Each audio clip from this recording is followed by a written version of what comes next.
I'm going home to my parents. Does anyone actually say this line?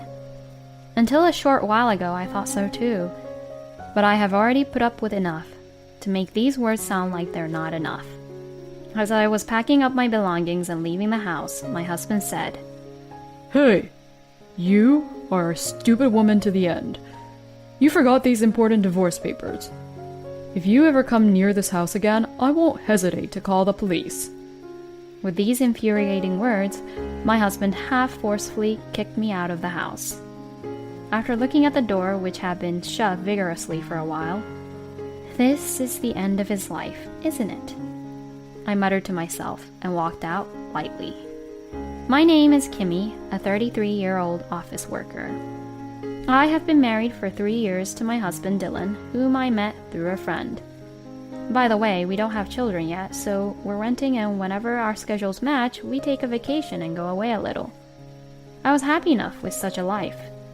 However, my husband seems to have changed, and so my life has changed drastically. It was about a year and a half ago. The parent company of the company where my husband works asked my husband to join them. Before that, there was not much difference in our salaries, but since then, my husband's salary has increased significantly. Because of this, my husband became arrogant to me. He used to do the chores, but then, "You're in charge of taking out the trash today, right? You forgot, so I rushed to take it out." He looked at me a little suspiciously and said, You know, I've been thinking for a while that it's not right for us to share the housework in the first place. I'm the one putting more money into the house, so you should take the initiative and do the house chores out of gratitude. He began to complain, saying as if something was wrong. He used to be a person who could honestly apologize when he forgot to take out the trash. I was so offended by his words that I said to him, "Well, let me tell you something too. Dylan, just because you got a raise doesn't mean you have to behave like that." At my words, he let out a huff and said, I'm not trying to be arrogant. I'm just saying I'm proud of me. Thanks to me, we were able to have this house, you know. You should realize how blessed you are. After saying this, my husband quickly went to take a bath. As my husband said, we have been living in a newly built house for a while now. But I didn't want a house like this. My workplace was too far away, and I hated where the house stood in the first place. When I opened the curtains, directly across the street stood the house where his parents lived. I looked at them and let out a deep sigh. This is just like living together with your in-laws, isn't it? I muttered to myself and closed the curtains with some force. The reason why this was happening was that it had been a while since my husband had started working for the parent company. Kimmy, I've decided to build a house. At the time, we were living in a 2-bedroom apartment, which was large enough for the two of us. It was close to the station, and the rent was reasonable for the location, which I liked. I had never heard of my husband wanting to build a home of his own, so I was surprised. My dad and the other guys told me that if I got a pay raise, I should definitely do that. I was beginning to think that was true, and my parents were even going to put a down payment on a house. Furthermore, without even consulting me, he said that he and my parents-in-law had already gone to several construction companies for consultation. How could anyone hear such a thing and not be offended? What? Why are you making such an important decision without me? It's not like we're having a baby, and it doesn't have to be right now. I looked at him in dismay, and he said, Actually, my father has cancer. I just heard the other day, and I'm his only son, so I want to live close by in case something happens to him. When someone says something like that to me, of course, I don't want to be the devil. I couldn't say anything strongly to him anymore. Even my mother-in-law, who usually never contacted me, said, "We're getting old, aren't we? I would feel relieved and very happy if you and your husband lived nearby." She frequently contacted me like that. Incidentally, if you ask me if I like or dislike my relationship with my parents-in-law, I dislike them. They look down on people and make me feel very uncomfortable. My parents-in-law were opposed to our marriage at first. The reason was my family structure. My mother was a very toxic person, and I don't have a single good memory of her that I want to recall. After the divorce, I lived with my father, but my parents-in-law did not like that. Whatever your reasons were, you grew up with a single father, didn't you? If you have children in the future, will you be able to take care of them as a mother? My mother-in-law said this to me when we first met. At that time, my husband still has some common sense. He even told me that if I got scolded by my mother-in-law too much, we would cut off ties with her. However, when I mentioned the name of the company I worked for, her attitude changed completely. I work for a company that is not a major corporation but is well known locally.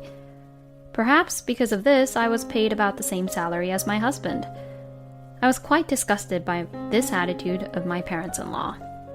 But after that, they never nagged me about it. Still, when I visited my in-laws, Kimmy, I know you have a hard job, but isn't it time you started thinking about having children? You are over 30 years old, and when I was your age, I was doing my best to raise my kid. It was quite stressful because she would talk forever about things that I had trouble replying to. My father-in-law was a quiet man, but he had a way of assuming that housework was a woman's job, and if I tried to sit down at my parents-in-law's house for even a minute, he'd say, Hey, if you have time to relax, shouldn't you normally ask, is there anything I can do to help you? No woman should be so thoughtless. He said something incomprehensible to me as I looked at him with a dumbfounded look.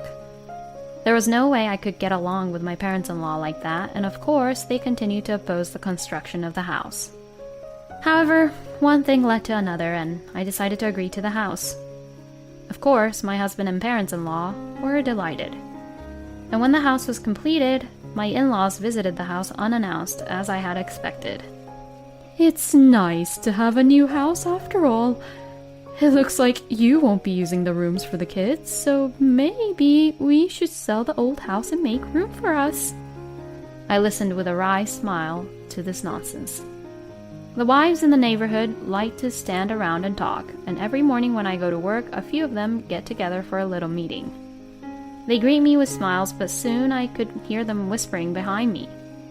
I'm sure she's having a hard time making the mortgage on their house. With those in-laws, I bet she's having a hard time. I heard them talking like that. My mother-in-law and everyone else definitely hate me, huh? I couldn't help but laugh. My husband and in-laws were taking advantage of the fact that I didn't say anything, and they were being rude more and more every day. Hey, hurry up and make dinner. Who do you think you owe your livelihood to? These words from my husband had become a daily routine. My parents-in-law would also bring up the down payment on the house. Please don't make Dylan do the housework. Thanks to Dylan and us, you have such a nice house. Don't you ever forget that. My mother-in-law said this to me over and over again as if it was her habit. One day, my husband forgot to take out the trash again. Not that he forgot, but it was completely on purpose. I told my husband, who had a blank expression on his face and was about to go to work, You're on garbage duty today, right?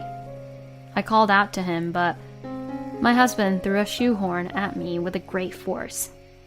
You're the one who has to take out the trash. If you have a problem with it, you can get a divorce. My husband grinned at me, and I simply said, Okay, then let's get a divorce. I'm going back to my parents' house. My husband's eyes widened for a moment, but then as if he had been waiting for me to say it, he said, You said it, okay? You can't take back your words now, can you? If that's the way you want to play it, get out of here right now. I ignored my husband, who was laughing hysterically, and packed up my belongings. My husband looked at me from behind with a smirk on his face. As I was about to leave the house, he pulled something out of his bag. Hey, you are a stupid woman to the end. You forgot the important divorce papers.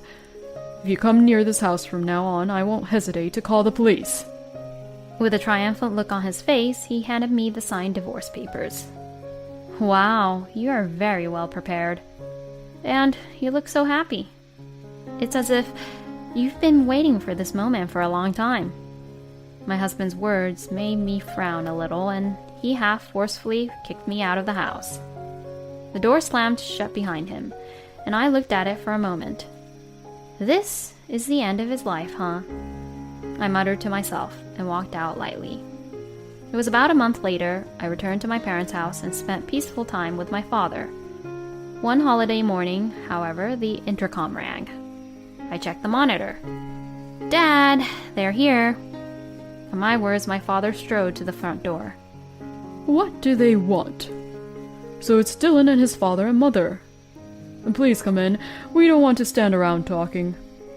The three of them stared at my father as he coldly told them to do so. When they entered the room and saw me, Kimmy! You've got to be kidding me. Dylan yelled at me. I responded, "What are you talking about?" "Oh, maybe that thing has arrived by now?" "Well, you've done things that were way out of character, you know. It's not worth it if you don't at least pay me." He must have received the certified letter from me. I smiled, but my ex-family-in-law's faces were red. Dylan, my ex-husband, said to my father, Why didn't you tell me? As soon as the divorce was finalized, I received a relocation notice to a subsidiary company. My salary would go down considerably, and when I protested to my boss, your name came up. Don't you think it's very unprofessional to demote me for personal reasons out of your love for your daughter? Take responsibility and tell my boss to withdraw my relocation. My father sighed at my ex-husband, who was furious. You say that you are feeling held back because of your salary. Kimmy consulted with me about it before, you know. I thought a higher salary would boost your confidence, so it was I who introduced you to your boss. I kept quiet about it because I thought it would hurt your petty pride. I still regret it, because instead of building your self-confidence, you only became a monster. As my father had said, my ex-husband thought he was hired for his abilities, but it's actually not quite true. It was because of my father's verbal support. My father and my ex-husband's boss had been friends for many years, and when my father put in a word for him, the boss agreed to help. The fact that my ex-husband was approached by his boss, who had a high position in the company, seemed to have given him a lot of confidence. However, his confidence took a turn for the worse, and he became overbearing at work as well. Even without my divorce, it was only a matter of time before he was transferred. He's a very loyal guy, so he was very concerned about me and my daughter. He was having a hard time getting rid of you. When I told him about my daughter's divorce, he was relieved. I feel deeply sorry that I introduced someone like you to him. When my ex-husband found out that I had actually introduced him to my father, he called me like crazy, but of course, I ignored all of them. I guess he got enough of me not answering his phone calls and thus came to protest in person. Of course, that's not all. My ex-mother-in-law was shaking and trembling. It said, compensation for emotional distress. Who do you think you are? You're overreacting. We will never pay you. I said to my ex-mother-in-law, who was ranting at me, "It's not up to you to decide. If you have a problem with us, you should get a lawyer. You were intending to sell your old house and move in with us anyway, right? Why don't you pay me with that money? You even lied to me about having cancer so you could build that house for Lisa, didn't you?" They were smiling at me, but now my in-laws' faces turned pale. I had always wanted to see that on your faces, you know. Did you think I didn't notice anything? Don't underestimate me. When my ex-husband started saying he wanted to build a house, I felt a certain discomfort. My ex-husband, who until then had been indifferent about his appearance, suddenly became fashionable. I immediately had an intuition, and of course suspected him of cheating on me. I don't want to build a house where there are strange people in the neighborhood. That's why I've always been okay with renting. Now his words had become reality.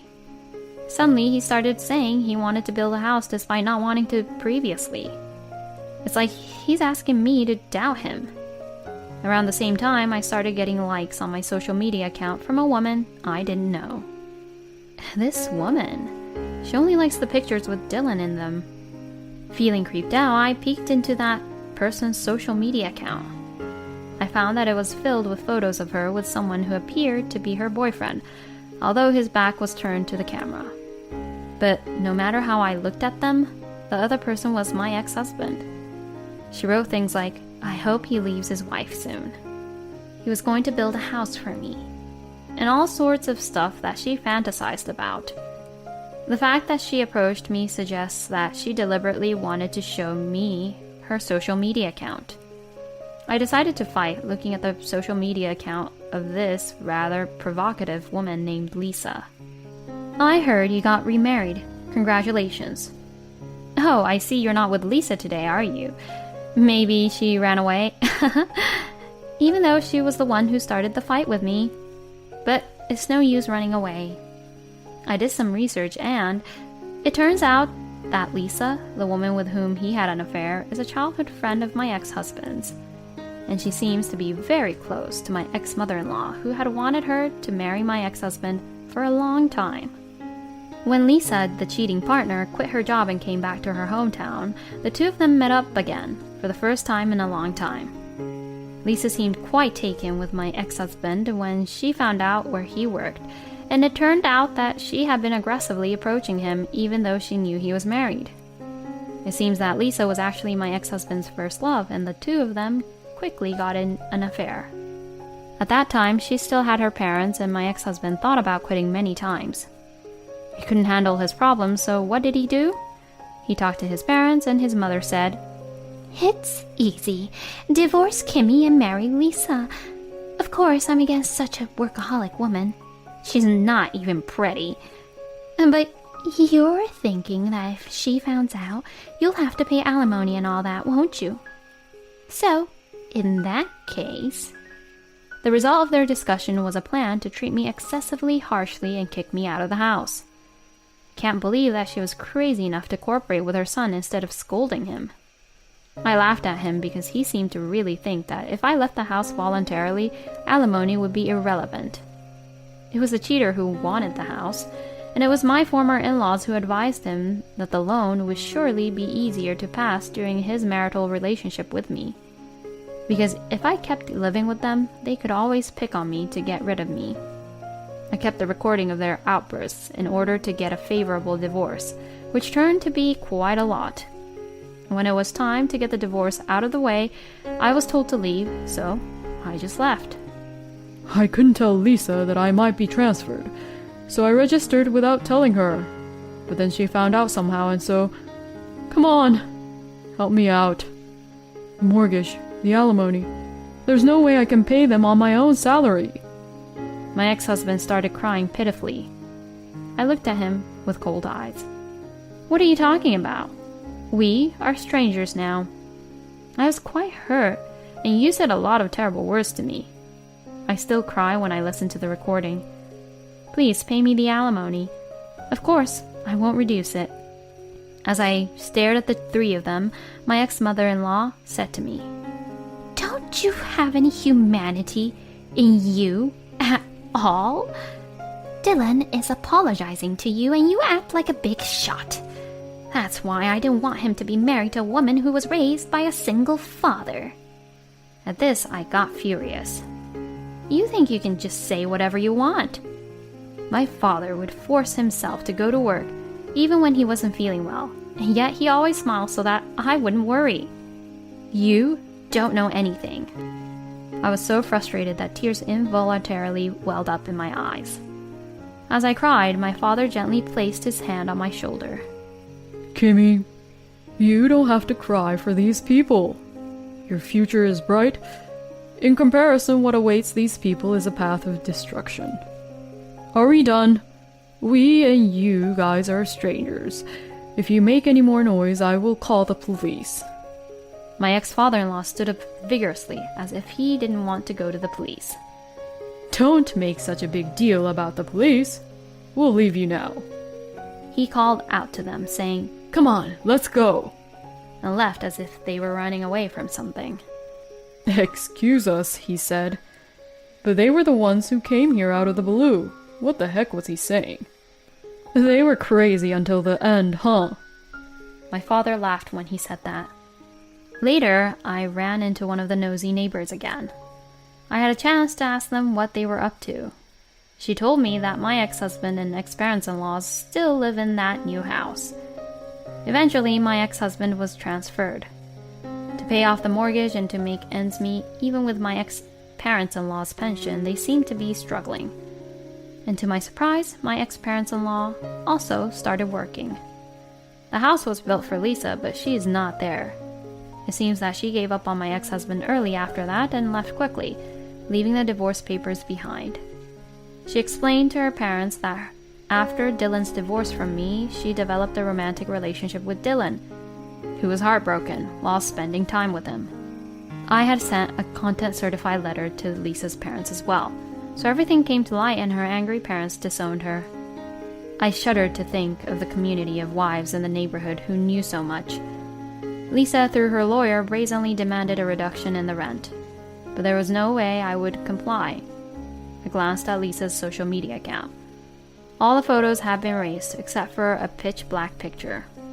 She had only this to say, which was written there: "It wasn't supposed to be like this." She seems to be working from morning till night to pay off the debt she had incurred to pay my alimony. I have always believed that there is no such thing as happiness built on misery. That's because it will all come back one day. I want them to live the rest of their lives with regret. As for me, I am getting along well with my father at home. I apologized to him for coming back, but he said, What are you talking about? As long as you're laughing, Dad is fine with that. I want you to be happy. That's all I ever wanted, before and even now. I was so happy to hear it that I cried. I'm so glad he is my father, and I softly laughed as I thought of this.